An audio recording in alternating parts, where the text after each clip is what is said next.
Alrighty then, so this is the 1-to-1 7 of 9 head. It's true.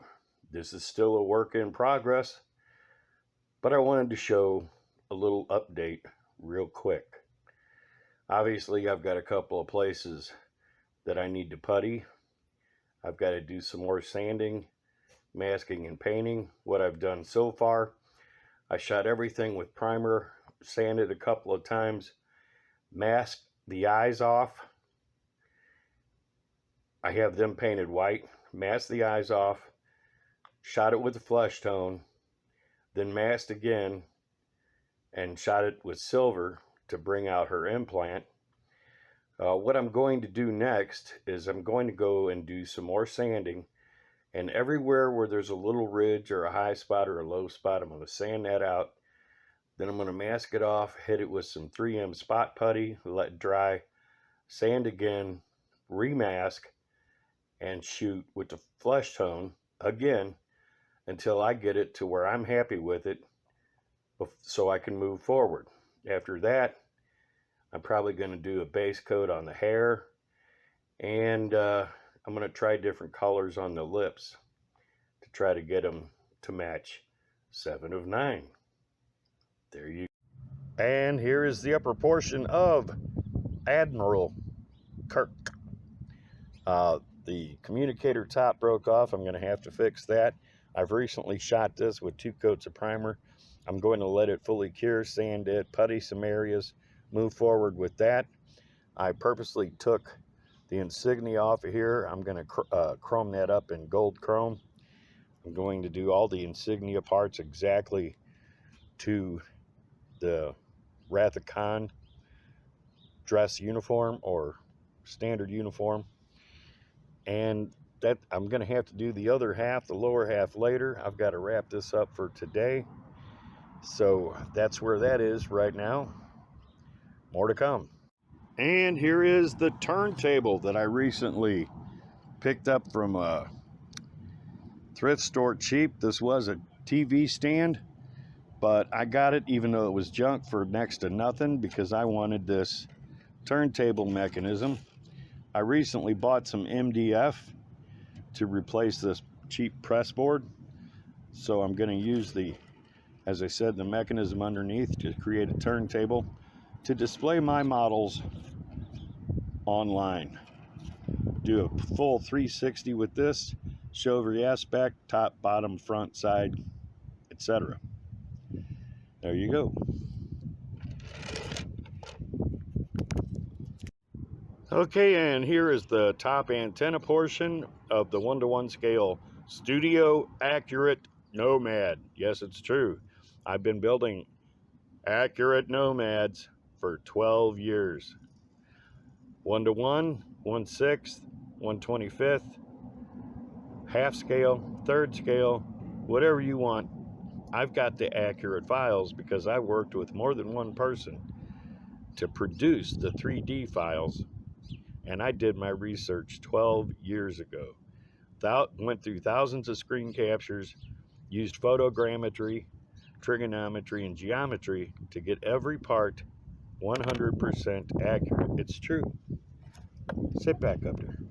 It's too windy. Anyway, I'm going to do a little more finish sanding on this, and I'm going to shoot both pieces with chrome. In previous videos, 10, 12 years ago, I showed how I cut the holes for the light that comes out and stuns or wipes Uhura's memory. I will show all that as I do the build-up. We will see a lot more of the 1-to-1 Nomad, the 1/2 Nomad, 1/3 Nomad, etc., etc. Much, much more to come.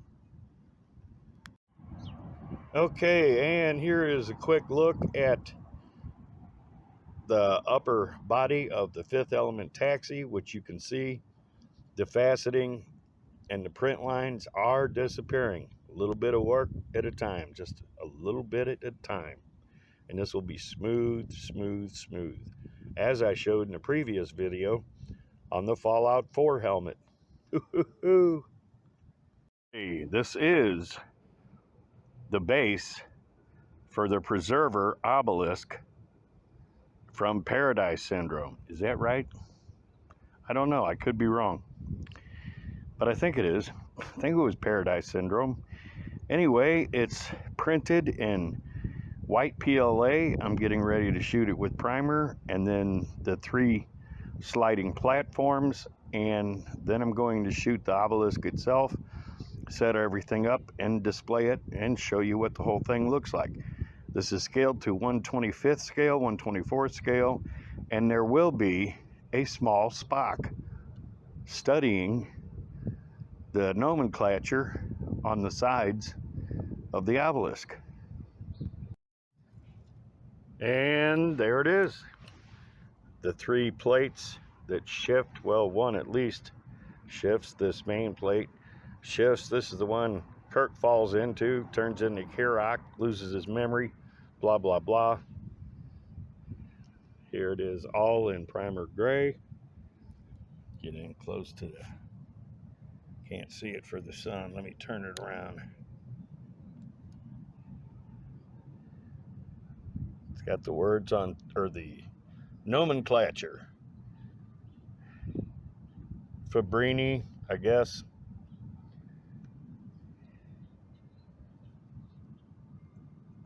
Alphabet, words, what have you. So, now this isn't meant to be placed exactly right now. It's the paint's just drying. I just painted it, but we will see this again. This is solid resin. The main obelisk is solid resin. This is PLA. These plates are PLA. I'm going to really do this up again with a little tiny Spock figure, maybe even a Quirk figure, maybe even a McCoy figure. I don't know. We shall see. And here it is, cleaned up, sanded, smooth shaped. I'm going to sand it one more time with 1000 grit sandpaper, and then I'm going to hit it with another coat of primer, and this is just about good to go. Okay, so I'm going to make this quick. This is not optimal, but I have got a lot to do. I got a lot of video. I've got to make several movies. Anyway, here is the front section of the T-45 helmet. As you can see, it's mostly done. I've been cleaning, sanding, putting, priming, etc. Let's have a look at the back, and we'll see it again more in the future. And here is the back of the T-45 helmet. Again, we'll see this again, and I'll continue to show step by step what I'm doing here. Here are the 2 sections of the Repcon rocket. As you can see, all of these lines, these are the actual mesh lines of the low to medium poly model. As you can see, I've been sanding on these, priming, sanding, putting, etc., and softening up the lines. So I'm going to go ahead and shoot both sections with a brown primer, and we'll see how everything's smoothing out. It's going to take a little time, but I only work on this a little bit once in a while I'm watching TV. And as you can see there, all those mesh lines are softening up. Now I'll have to let this set up for a while, obviously. Then I'll go through another couple of rounds of sanding, and the next thing you know, there won't be any mesh lines, and it'll be a perfect example of a Repcon rocket. I don't know why my camera keeps trying to focus when it's already focused. Shh. Alrighty then, there we are on that for now. When this dries up a little bit, I'll go ahead and shoot the bottom. Here are the 2 sections of the T-45 Fallout helmet. Now I'm going to do the same thing to it, them, they, they, them. I'm going to do the same thing. God bless America.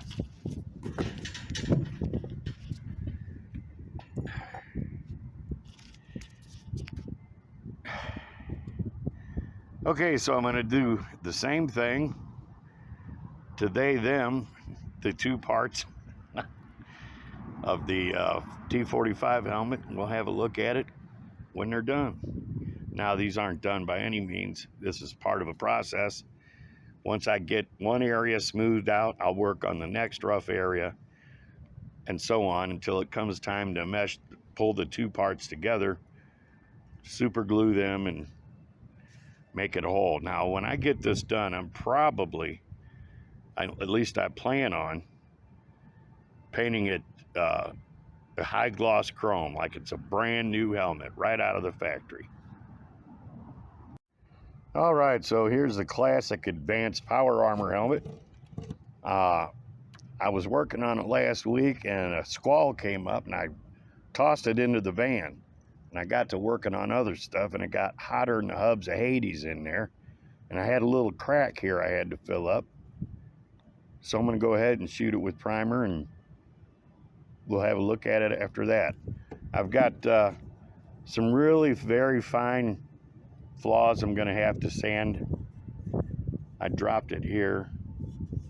Got to clean up this area down here. But all in all, it's coming together. It's looking real good as far as I'm concerned. A couple of minor areas to work, no big deal. I've already started shopping for sockets and lights for this. I'm going to use a paddle bit to open up these connectors and put different lamps in them. Now, I will be able to, both use this as a helmet for cosplay kind of thing, but I'll also be able to use it as a as a display. So I do have a stand I'm working on to set this up after I get all the lamps and get the lenses in the eyes. We'll see that when it gets closer to being done. And there you go. Shot it with another coat of primer, let it dry, and I'll be done with that for today. I didn't really have anything big to work on. More to come. Okay, so I've been knocking down the faceting on the Fifth Element taxi, Corbin Dallas's taxi. Again, I'm going to shoot it with primer and then we'll have a look at it and move on to the next thing. All right, see there? See how it's coming together? Getting smooth. Smooth, smooth, smooth.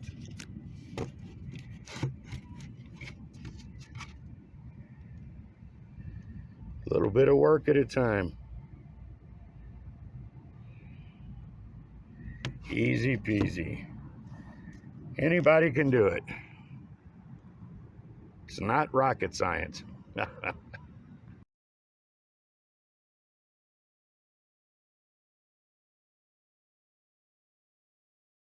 Alrighty then.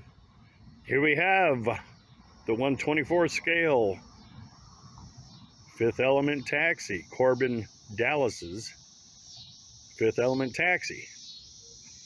And I just want to do a little bit of work. As you can see here, I've already done a little bit of work. If you look at the left side of this, you can see the faceting. If you look at the right side, it's much less obvious compared left to right. But what I did is I took a scalpel and a sharpened pocket knife, and the first thing I did was scrape the high spots and then file the high spots and then sand the high spots. But what I'm going to do right now is I'm going to put a thin layer of primer over the whole thing and then repeat the first two steps on the left side to match to the right side, then hit it with primer again and show you the vast difference a little bit of work actually does to these horrible, wretched, unbelievable printed models. I've had people literally tell me, oh, it's so hard, it's so hard, I don't like printed models. Okay, Each to his own. I've been printing since 2007, and I introduced rapid prototyping and other engineering topics to the modeling community as far back as 2006. From paper to plastic, to brass etch, to laser cutting, etching, engraving, to rapid prototyping, or what everyone today calls printing. Okay, let's have a shot at hitting this with primer and have a look. Look at them. Alrighty then, let's look at what progress we've made in such a short period of time. Okay, as you can see, the right side is mildly faceted after just a little bit of work and a coat of primer. I will now, or at the next point, clean up the faceting on the left side to match the right side. Use thin coats of putty, sand, another coat of primer, and this one part will be done. Then I do the next couple of parts, then the next couple of parts, match the parts one to another, shoot with gloss, and it's good to go. It's ready to build. It's so easy, it's so easy. Yeah, yeah, it's so easy, it's so easy. More to come, as always.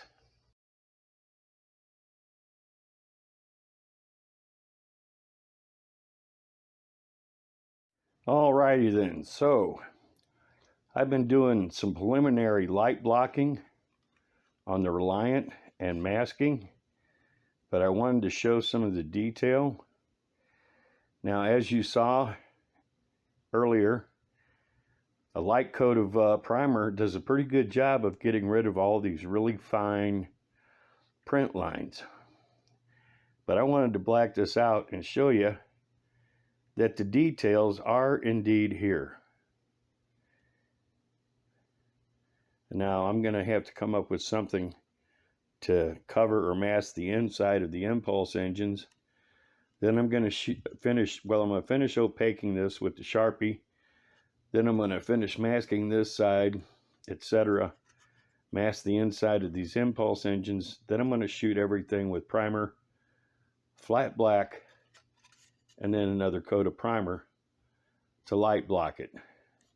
I will also be light blocking the inside, and particularly and only lighting areas where I want light to come through. Now, I was outside painting 9:30, 10 o'clock at night, and of course some drunk stumbled up to me and started talking. So I had to get out of Dodge and come in the house and work. More to come, as always. All right, so here I am out here again at night after the temperature went down and the humidity dropped. I'm currently working on the 1/350th Reliant, Miranda class Reliant. What I'm going to do right now is I'm going to start priming these parts, excuse me, in separate sections. I'm going to probably hit the bridge with primer from the top down, but I don't want to block the areas where I want light to come out of. I'm not going to shoot the nacelles tonight. I'm doing some basic light blocking with the black Sharpie. We'll be doing both of them. Excuse me. I'll also be gluing separate parts together first, and then shooting them separately after I mask off the areas, again, where I want light to come out of. All right, as you can see, these parts already look a lot better. Let's get in and look at some of the detail.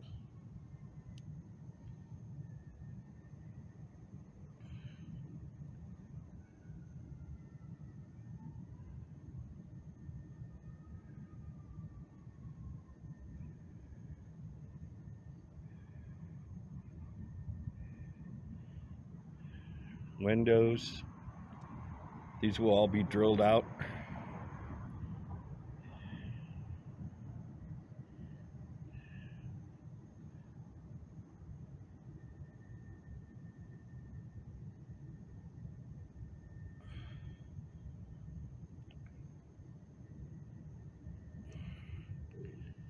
All right, so I'm gonna shoot the fronts and sides, and then I'm gonna go ahead and shoot the bottom. We'll have a look at the bottom. Here's the bridge. I'm gonna do something a little different with the bridge than what I originally thought I was gonna do. Sorry, get a close-up angle on that. Now, yeah, these parts are gonna take some work, but you know what? For less than $150, a little work doesn't scare me. Besides, I've been doing this since 2007. Sir, yes, sir.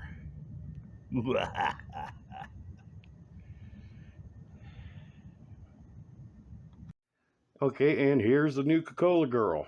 As you can see, now to you it might look like a mess, but this is part of the process. At least it's part of my process.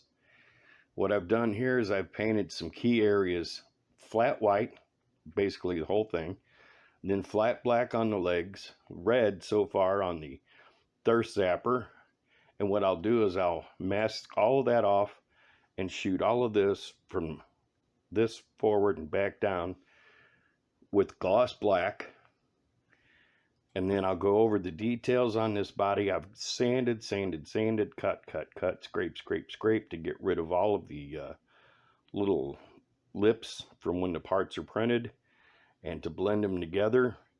I've paid particular attention to the head. I've cleaned up the head. Now, what I will do with this head is I will shoot it with a light coat of gloss white, let that perfectly set up, and then do some finish work on it, mask off the eyes and teeth, and shoot it with the flesh tone base coat.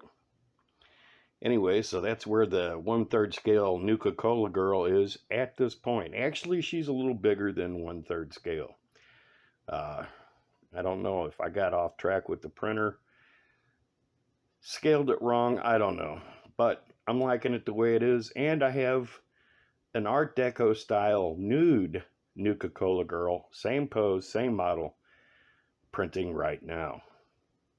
Should be here, should be done, be here, and ready to start work in about a week. Okay, let's have a look at the nude 7 of 9. Be prepared. If you're ashamed of artistic nudity, please don't go any further. I wouldn't want to hurt your feelings. And here is the nude of 9. As you can see, I've still got some faceting, but not a lot. I've been able to sand most of this down, smooth it all out, and still be able to maintain the musculature in the form of the torso, legs, etc. Now I'm going to sand this one more time, shoot the face with a light coat of gloss, mask off the eyes, then shoot that with a flesh tone, and after I get the whole body sanded, the whole body and face, head, everything's going to be shot in a flesh tone base coat. So more to come on all of these models, and more, much more. Alrighty then, let's have a quick look at the semi-nude Lucy Art Deco style artistic nude. Now, as you can see, I've been sanding and trimming the thin lines where the seams where the pieces meet. I've still got a very thin line around the breast that I need to putty and sand, but all in all, the texture is really smoothed out, but I've been able to maintain detail, all the detail, the fine detail. I shot her face with primer and then sanded just like the 7 of 9 model, then shot it with light white, sanded some more all around the face. You can still see just a little bit of print lines here. Now I've shot it with semi-gloss and sand it a little more. The next thing I'm going to do is I'm going to mask off the eyes and then shoot everything with the skin tone first. Then go over and finish up these seam lines. Not worrying about the neck and the hair just yet. Finish up these seam lines and then maybe shoot it with another light coat of flesh tone. Then I'll mask everything off and shoot everything from here down with blue as a base coat. Somehow the arm got slightly offset in printing, so I'm going to have to drill holes and readjust that. I've got screens for the Pip-Boy. I'm going to go studio accurate on this. I've got a really bad print line right here. I'm going to have to cut and sand and shape and putty. But this is where Lucy's at as of this video. Mr. Spock, we have another box. Scotty, what's in the box? I didn't know, Captain, but I'm giving her all she's got. It's another 1/24 Simba 8x8. Now why, in God's name, would I buy another Simba? Well, it's really a simple equation. I just freshly mopped the living room floor, slipped, and fell right into the chassis of the Simba. So we will definitely be seeing more of this. I don't even want to tell you what I paid for it, because this is one time I did not get a good deal. Anyway, there you go. Yeah. Okay, so I'm out here at night when the temperature and humidity is down, spray painting parts for the T-45 helmet. You see, people don't seem to understand that there are directions on the can that says what temperature and humidity is optimum. And then they use it in non-optimum temperatures and humidities and wonder why it's not perfect.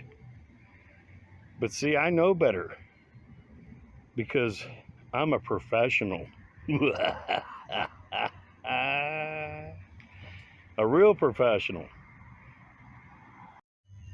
Okay, so I've shifted and covered every one of these parts with primer. Stage 1, building a printed model.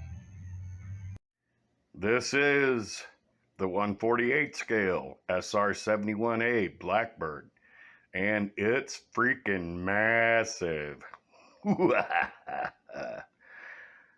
Let's have a look at what's inside. Alrighty then, look at this.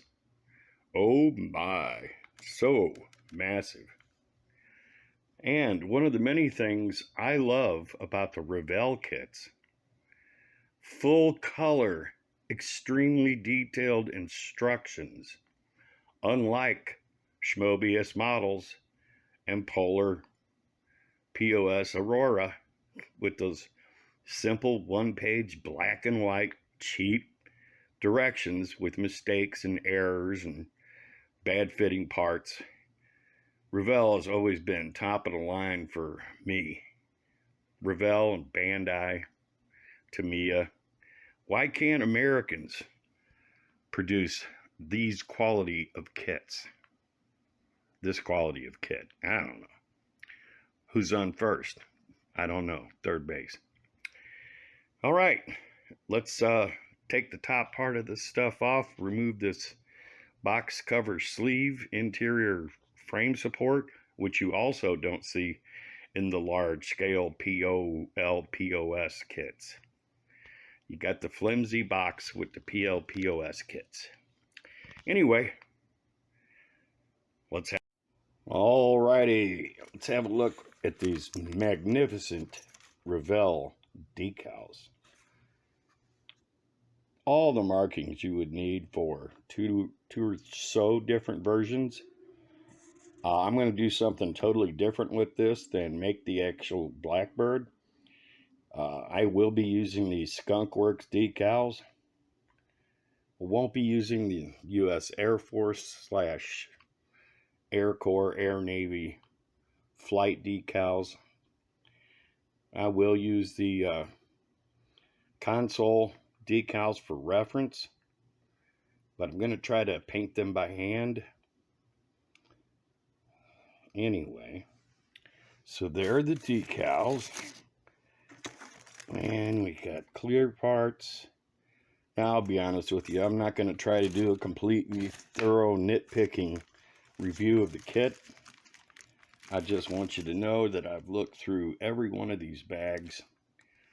There's no flash. No flash anywhere. Unlike AMT, MPC, PLPOS, Schmobius, Aurora, Polar nozzle. Yeah, it's a great kit. Great kit. I've got to finish up some work before I start on it, but I definitely want to work on this. I guess I'm going to go ahead. No, I'm not going to. As soon as I say what I've got as an idea to do for this kit, somebody else is going to hurry up and try to get it done before me and mock my limited abilities. Limited abilities. That's a joke, son. I say a joke. You hear me? Alrighty then. Look what we have here. Fujimi Garage and Tools. Let's open it up and have a look. So here's what we have inside. Now I'm going to go ahead and open up these cellophane plastic bags and have a look at some of the parts that are in this kit. I got a pretty good deal on this. Not a really good deal, but a pretty good deal. I always go for the cheapest one available online. Shop smart. Shop S-Smart. Don't pay stupid prices. So we have 5 big, beautiful sprues and 3 big ones, 2 small ones. And we have decals and directions. Oh my. So we've got decals that show for different cans and or fender covers, etc., etc. Items that you're going to need. I'm going to have to scan every one of these for future model builds and or dioramas. We'll get into this more when I start doing the build. Directions. It's a Fujimi kit. So, basic directions, black and white. Always hate that. You know, if you've got the time and money to put together a good kit, do it in color. Like Revell does. But I guess I haven't really looked at them too deeply. There are obviously rubber tubes and whatnot that you could put copper wire up in to make rubber tubes hold their position, etc. Pretty good kit, but you got to be careful. The only thing is I thought for sure there was going to be some kind of form for your garage, but there was no form. So, my bad. More to come.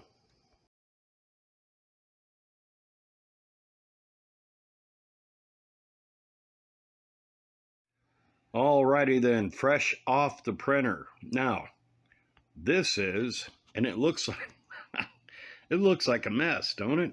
But it's not.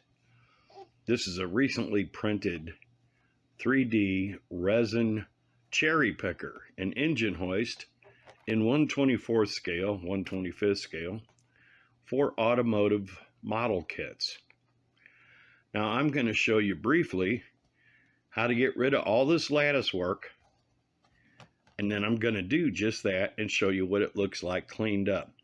The first thing to do is to find the areas farthest away from the actual parts to where you're not going to take a chance on cutting actual parts. So I'm going to take a black marker and I'm going to mark some areas to show where I'm going to start clipping away this lattice work. As you see down here, this is another part of the model, but it's in real close to one of the main lower supports. All right, let me go ahead and show you what I'm going to do, and then I'm just going to do it. All right, now as you see there, I've taken a small fine line Sharpie and I've made some marks along here, and I made some marks up here. I'm going to go ahead and start carefully trimming this away. Then I'll show you in another step. Okay, and there it is, mostly cleaned up. Now I'll have to soak it in some hot water to make sure that everything is balanced and firm. Put it in some hot water and then let it cool. As you can see, the wheels were part of the lattice work, as was the crank and lift gear. Now there's one little piece there I need to get rid of, and a couple little tiny pieces, but I'll use a scalpel for that. Now this is going to look real good with the wheels on it, etc., painted and dressed up, and I like it. Anyway, it's a little expensive for that little bitty thing, but it's going to really set off my garage diorama. So there you go, easy peasy. And I'm going to use this lattice work for something else, something fascinating, something interesting, something exciting. More to come, as always.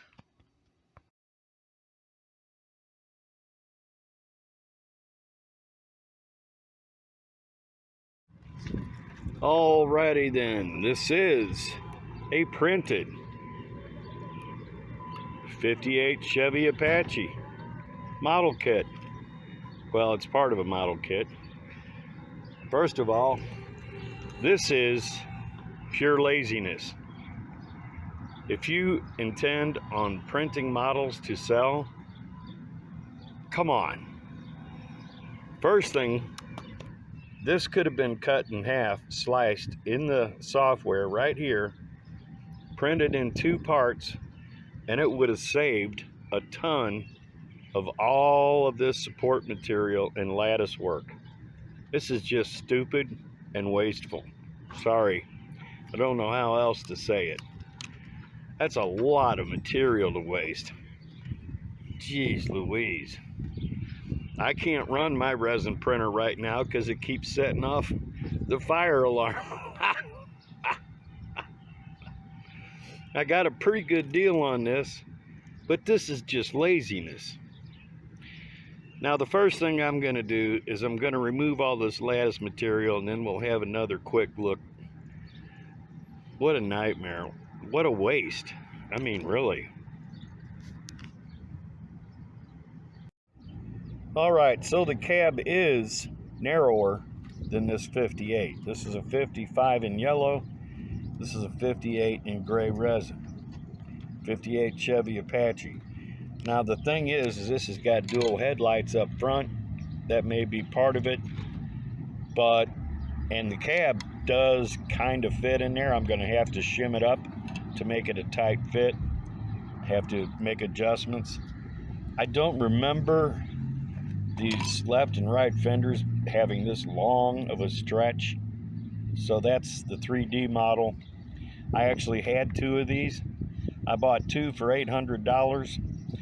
I literally traded one for a 76 Chevelle Malibu Custom Classic straight across.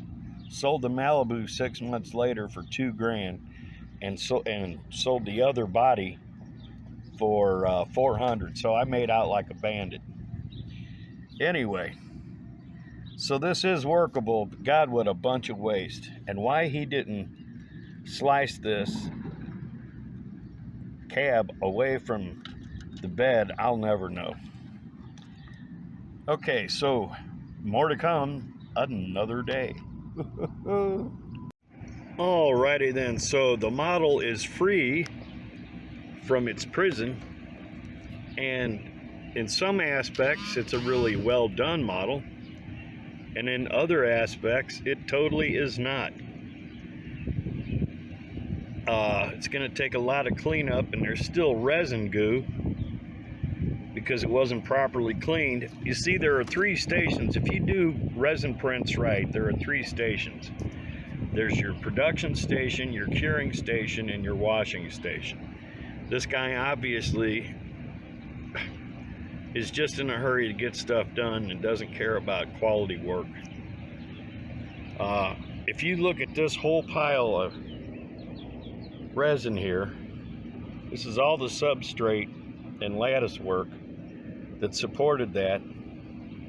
You've literally got as much resin in the lattice work, in this pile of lattice work, than you do in the model. That's just a waste. Anyway, this is the donor chassis. Now, I'm going to match up a couple of parts real quick, but I think this Apache is about 10% oversized. I'll show you in just a minute. What I had come in today. Mandalorian helmet and Dr. Victor Von Doom mask. I can take you in cold, or I can take you in warm. Your call. This is the way. Alrighty then, let's look at the prints. This is a really nice print. Must have used a small nozzle and had his printer really dialed in. There's only a couple of small places where you can see the print lines.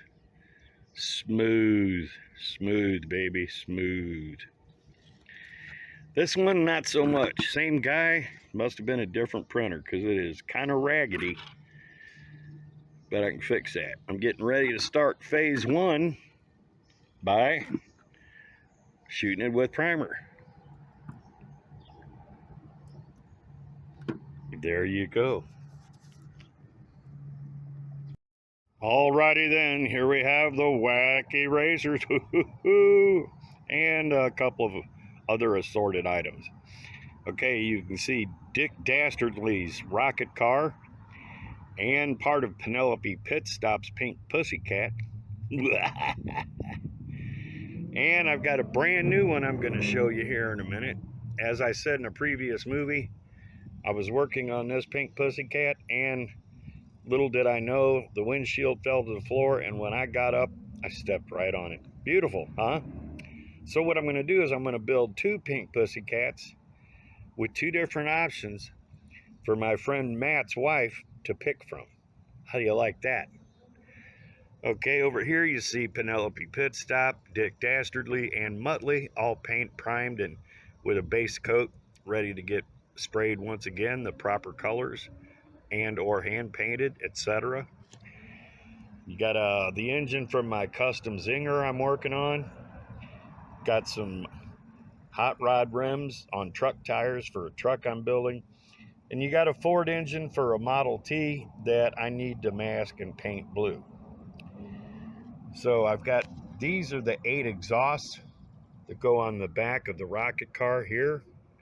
I've got to flip them over and paint the exhaust side of them black, which I'm going to do. And let's go ahead and have a look at that fresh, clean model kit still in the box. Alrighty then, here is a look inside of the Pink Pussycat. This is the part I broke, the windshield. And this is the pretty chrome body and chrome parts. And all of the original yellow, ghastly yellow parts. I hate yellow on a car, hate it. You got the instructions, which I've shown before, and decals, same. What I'm going to do is the other body, I'm going to strip the chrome off of it, paint it the appropriate colors. Then I'm going to build both bodies and let Matt's wife pick out which one she wants to display, keep, or throw away. Anyway, there it is. There's the open quick look at the box. This is some of the leftover from Dick Dastardly's rocket car. I want to make sure I keep everything together. I got some miscellaneous parts I'm going to toss in here as well.